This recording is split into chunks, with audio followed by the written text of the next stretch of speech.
Erokamano.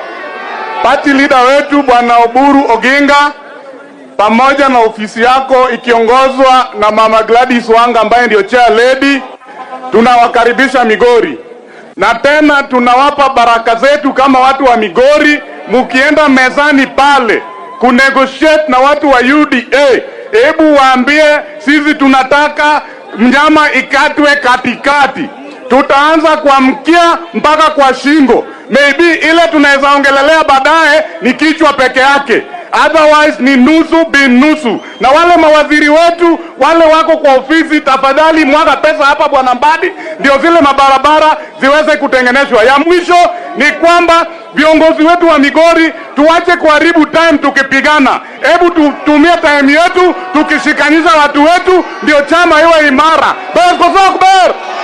Haya.